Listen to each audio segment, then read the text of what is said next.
विशाख मास महत्तम अध्याय 21। हरे कृष्णा, राधे राधे। विशाख मास महत्तम के अध्याय 20 में राजा पुरुयशा की पावन कथा को सुन रहे थे। अक्षय तृतीया वाले दिन भगवान श्री हरि विष्णु ने उसे दर्शन दिए। अब आज इस अध्याय में आगे की कथा सुनेंगे। शुरू करते हैं। श्री शुद्धदेव जी बोले, परमात्मा भगवान नारायण 4 भुजाओं से सुशोभित थे। उन्होंने हाथों में शंख, चक्र, गदा और पद धारण कर रखे थे। वे पीतांबर धारण करके वनमाला से विभूषित थे।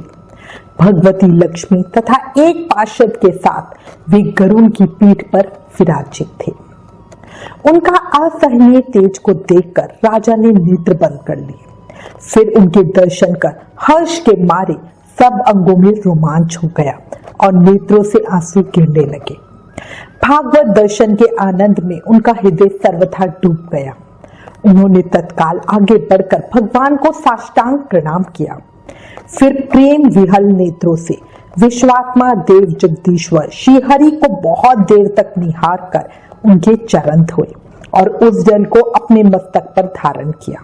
उन्हीं चरणों की धोवन रूपा श्री गंगा जी ब्रह्मा जी सहित तीनों लोगों को पवित्र करती है।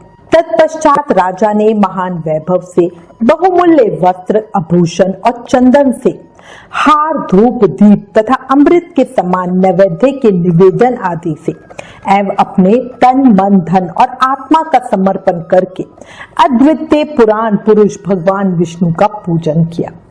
पूजा के बाद इस प्रकार स्तुति की, जो निर्गुण, निरंजन एवं प्रजापतियों के भी अधीश्वर हैं। ब्रह्मा आदि संपूर्ण देवता जिनकी वंदना करते रहते हैं, उन परम पुरुष भगवान श्री हरि को मैं प्रणाम करती हूँ। शरणोगत की पाप राशि का नाश करने वाले आपके चरणावृंदों को योगियों ने अपने हृदय में धारण किया है। यह उनके लिए बड़े सौभाग्य की बात है। बड़ी हुई भक्ति के द्वारा अपने अंतकरण तथा जीव भाव को भी आपके चरणों में ही चढ़ाकर वे योगी जन उन चरणों के चिंतन मात्र से आपके धाम को प्राप्त हुए हैं। विचित्र कर्म करने वाले आप स्वतंत्र परमेश्वर को नमस्कार है। साधु पुरुषों पर अनुग्रह करने वाले आप परमात्मा को प्रणाम है। प्रभु, आपकी माया से मोहित होकर मैं स्त्री और धन रूपी विश्व में ही भटकता रहा हूँ। अनर्थ में ही मेरी अर्थ दृष्टि हो गई थी। प्रभु विश्व मूर्ति, जब जीव पर आप अनंत शक्ति परमेश्वर की कृपा होती है, तभी उसे महापुरुषों का संग प्राप्त होता है, जिससे वह संसार समुद्र गोपद के समान हो जाता है। ईश्वर जब सत्संग मिलता है, तभी आप में मन तथा बुद्धि का अनुराग होता है। मैं पापी आपके चरणों की शरण भूलकर तृष्णा से व्याकुल अनेक योनियों में भ्रमण करता हूँ। न मैंने दान किया, न साधु सेवा की, न तुम्हारी कथा सुनी। उस अपराध से शत्रुओं ने मुझे पराजित कर दिया। मेरा वैभव नष्ट हो गया। तब मैं वन में आया। मेरे गुरु ने आकर मेरी दीन दशा पर दया कर दुख से छुड़ाने का उपाय बताया। उनके बताए वैशाख के धर्म कार्य जो शुभ फल देने वाले हैं, मैं करने लगा, जिनके प्रभाव से मुझे संपूर्ण वैभव मिला और मैं अत्यंत प्रसन्न हूँ। हे परमात्मा, संतों पर अनुग्रह करने वाले आपको नमस्कार है। हे जगनिवास, हे देवेश्वर, आप प्रसन्न हो जाइए, जिससे आपके चरण कमलों में मेरी स्मृति हो। मेरा समस्त राज्य जो मुझसे छिन गया था, वह भी आपका मुझ पर महान अनुग्रह ही हुआ था, ऐसा मैं मानता हूँ। हे प्रभु, मैं ना तो राज्य चाहता हूँ, न पुत्र आदि की इच्छा रखता हूँ और न कोष की अभिलाषा करता हूँ, अपितु मुनियों के द्वारा ध्यान करने योग्य जो आपके आराधीन चरणावृंद है, उन्हीं का नित्य सेवन करना चाहता हूँ। देवेश्वर, जगन्निवास, मुझ पर प्रसन्न होइए, जिससे आपके चरण कमलों की स्मृति बराबर बनी रहे तथा स्त्री, पुत्र, खजाना एवं आत्मीय कहे जाने वाले सब पदार्थों में जो मेरी आसक्ति है, वह सदा के लिए दूर हो जाए। भगवान, मेरा मन सदा आपके चरणावृंदों के चिंतन में लगा रहे। मेरी वाणी आपकी दिव्य कथा के लिए निरंतर वर्णन में तत्पर हो। मेरे ये दोनों नेत्र आपके श्री विग्रह के दर्शन में कान कथा श्रवण में तथा जिह्वा आपके भोग लगाए हुए प्रसाद के आस्वादन में प्रवृत्त हो। हे प्रभु, मेरी नासिका आपके चरण कमलों की तथा आपके भक्त जनों के गंध विलेपन आदि की सुगंध लेने में, दोनों हाथ आपके मंदिर में झाड़ू देने आदि की सेवा में, दोनों पैर आपके तीर्थ और कथा स्थान की यात्रा करने में तथा मस्तक निरंतर आपको प्रणाम करने में संलग्न रहे। मेरी कामना आपकी उत्तम कथा में और बुद्धि आपका चिंतन करने में तत्पर हो। मेरे घर पर पधारे हुए मुनियों द्वारा आपकी उत्तम कथा का वर्णन तथा आपकी महिमा का गान होता रहे और इसी में मेरे दिन बीते।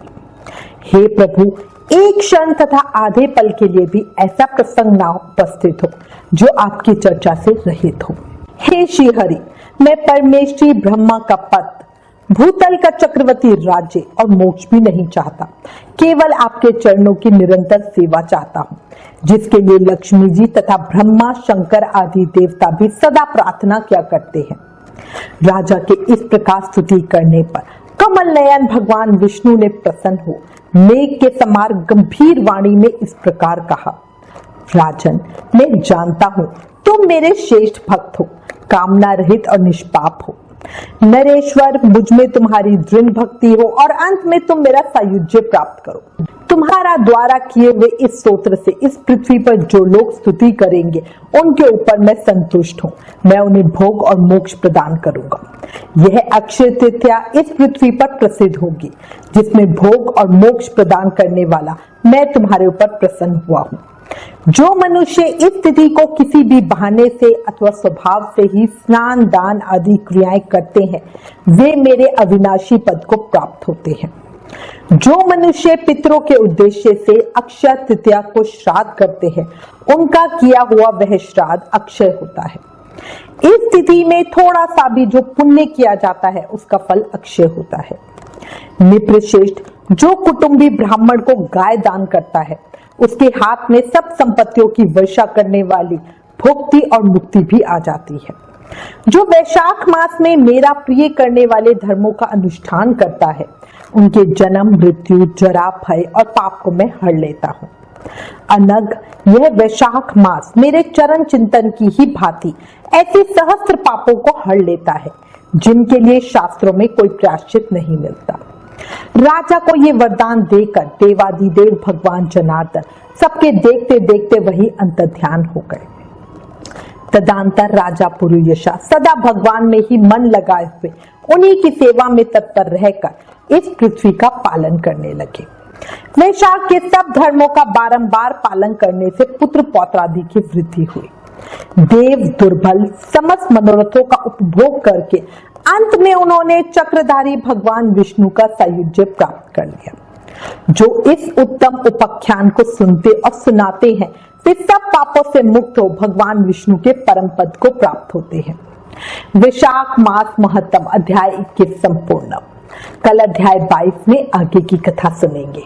ज्यादा से ज्यादा नाम जाप करते रहो। याद रखो, कलयुग केवल नाम आधारा। हमें सिर्फ नाम जाप करके ही भक्ति, मुक्ति, शक्ति, प्रेम मिल सकता है। इसलिए प्रेम से, मन से, भाव से जाप करते रहो। हरे कृष्ण कृष्ण कृष्ण हरे हरे, हरे राम राम राम हरे हरे। जय श्री कृष्ण। ओम नमो भगवते वासुदेवाय।